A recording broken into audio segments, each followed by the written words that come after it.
So students, our first numerical based upon concurrent forces is एक मास है 6 kg का. It is suspended by a rope of 2 metre from the ceiling और 50 newton की force लग रही है उसके ऊपर हॉरिजॉन्टल डायरेक्शन में. उसे जब अप्लाई किया अलोंग द मिड पॉइंट, तो what is the angle that rope will make with the vertical in equilibrium, and it is given that you have to take g as 10 meter per second square, just for the sake of so that you can do the calculations easily.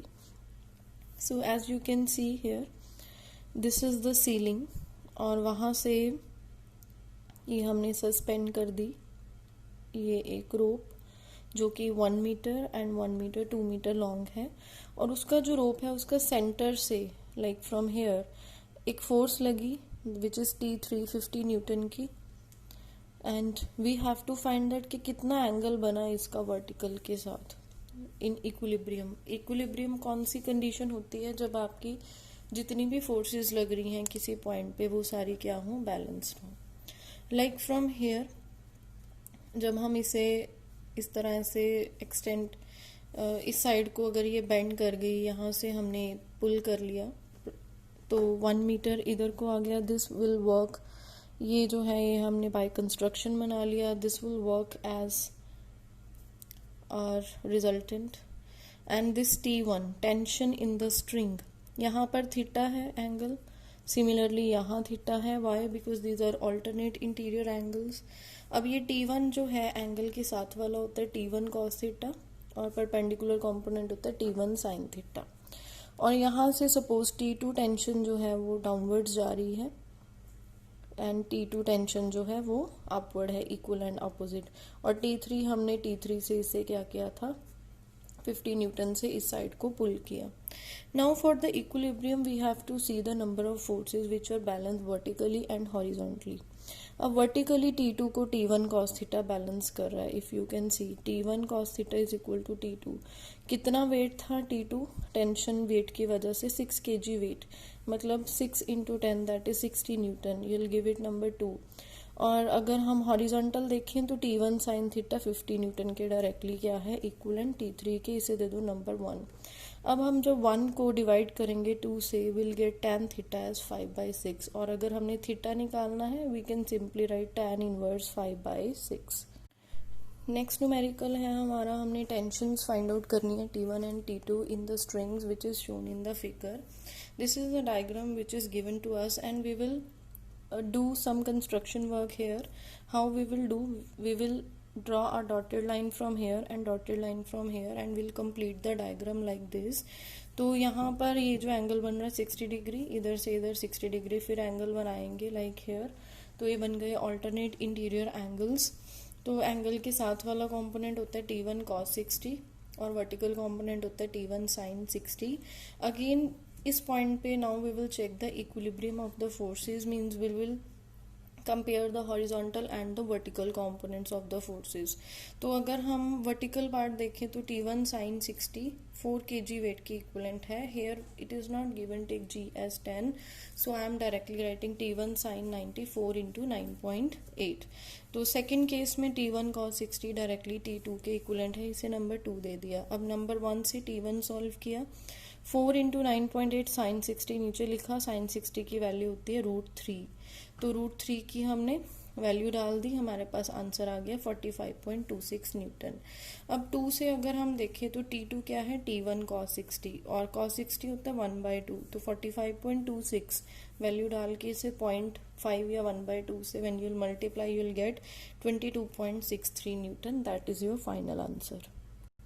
So our next numerical is based upon Lami's theorem which we have already discussed. What is the numerical?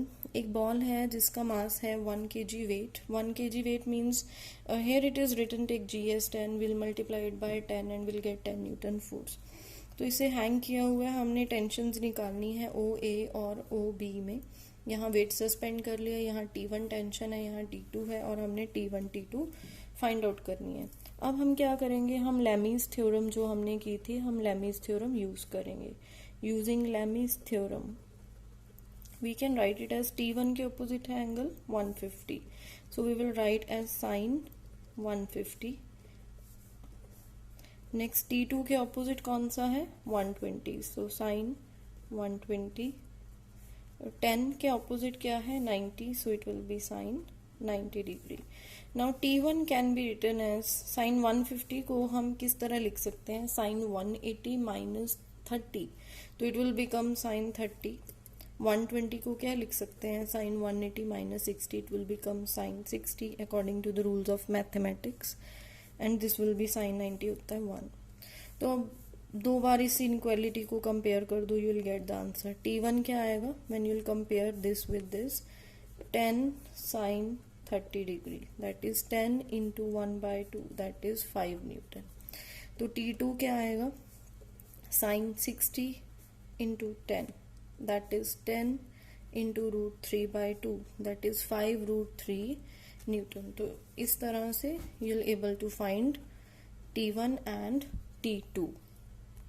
Next we will do next numerical which is based upon the topic motion of the connected bodies. So numerical number 1 in this is 3 blocks हैं हमारे पास which are connected together to lie on a horizontal frictionless table and pull to the right with a force. What is the force? That is 50 Newton. और जो आपका M1 है that is of 5 kg, M2 is of 10 kg and M3 is of 15 kg, and you have to find T1 T2 दोनों find out करने हैं. For this we will firstly observe this thing कि ये जो तीनों masses हैं ये तीनों को कौन सी एक फोर्स है जो क्या कर रही है पुल कर रही है, that is your 50 newton. So I can write it like this M1 plus M2 plus M3 into A. मतलब मैंने फॉर्मूला लगाया F is equal to M into A, क्योंकि ये तीनों एक सिस्टम क्रिएट कर रहे हैं तो एक एक्सेलरेशन प्रोड्यूस हुई इसमें. तो जो टोटल एक्सेलरेशन निकालने के लिए फोर्स थी 50, तो यहाँ से A निकाल लिया F by M1 plus M2 plus M3, that is 50 upon 5 plus 10 plus 15, so it is 5/3 metre per second square. अब हमने फ्री बॉडी डायग्राम बनानी है. दिस इज फॉर T1 के लिए फ्री बॉडी डायग्राम बनाएंगे.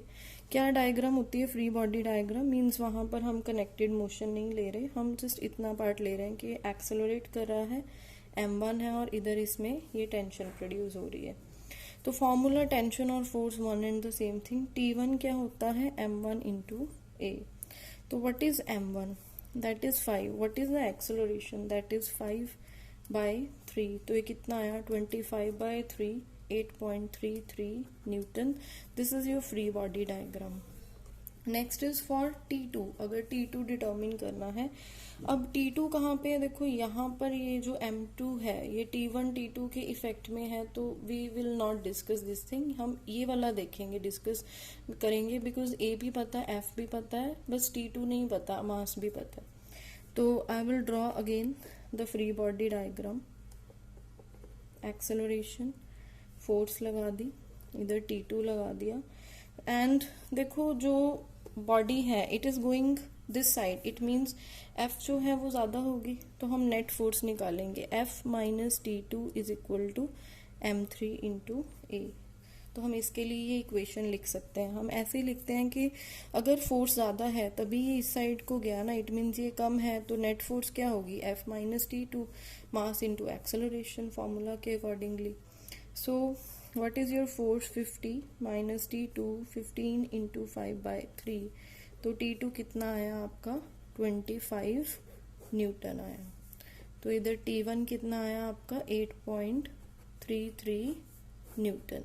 सो इस तरह you can find T1 and T2 in this type of numerical like connected bodies. So our next numerical is 3 masses हैं M1, M2 and M3 which are as shown. और M1 का जो weight है that is 5 kg given 2 and 3. So I have written here I have 2 kg and here I have 3 kg. We have to find out T1 भी बताना है, T2 भी बताना है और T3 भी बताना है. बट कंडीशंस क्या है? The condition is this, the whole system is going upward with an acceleration. First case में पूरा का पूरा सिस्टम एक्सेलरेशन कितनी प्रोड्यूस कर रहा है 2 metre per second square. Second condition में क्या है? ये फर्स्ट कंडीशन हो गई. सेकेंड कंडीशन में क्या है कि जो होल सिस्टम है स्टेशनरी है, इट मीन्स वहां पर आपकी एक्सेलरेशन क्या होगी, because the whole system is stationary, there will be no velocity, there will be no acceleration. So let us discuss how to solve this type of problem.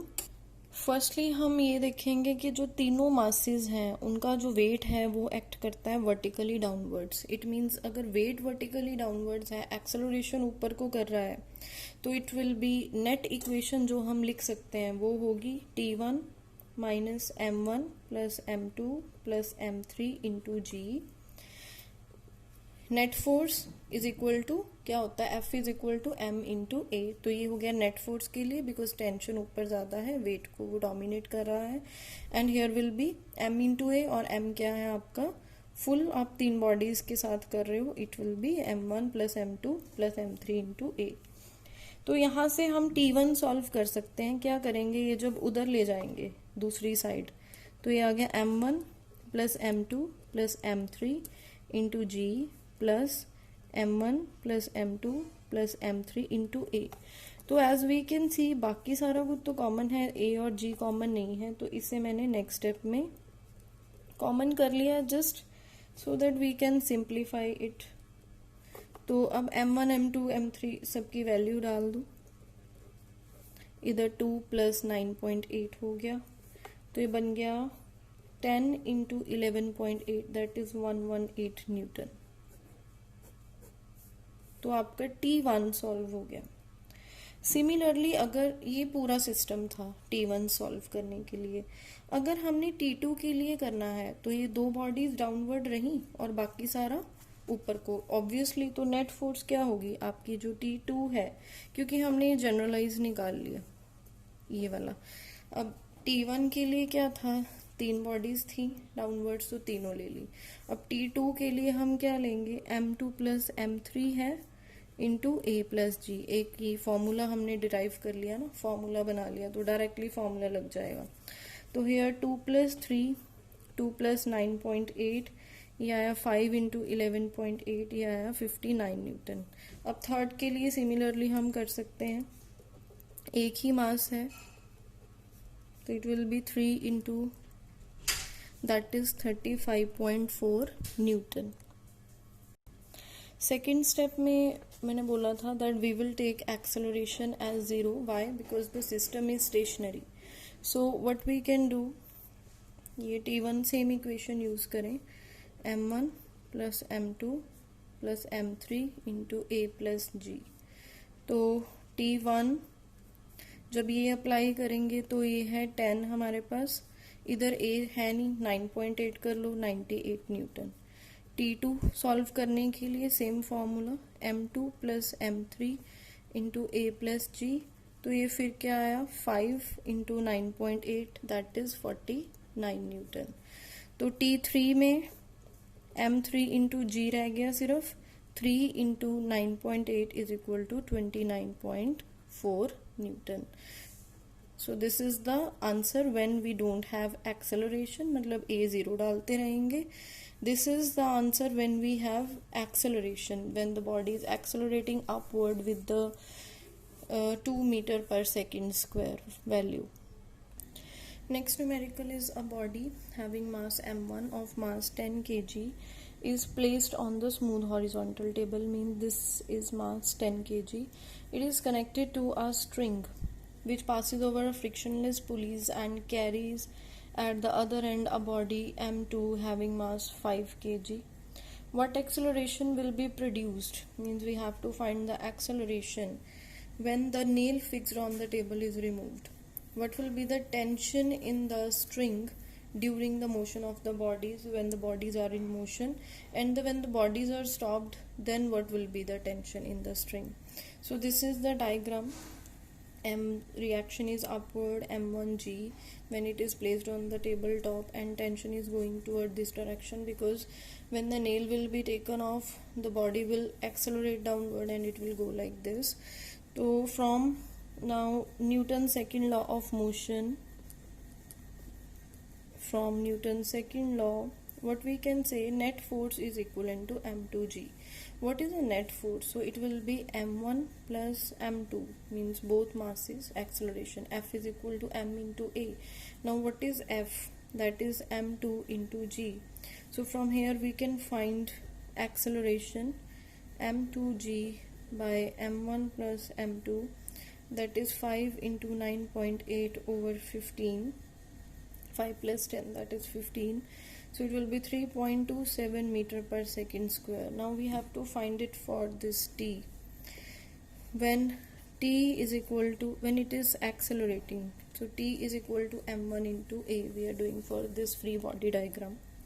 So we can write it as 10 into acceleration is 3.27, so it is 32.7 Newton.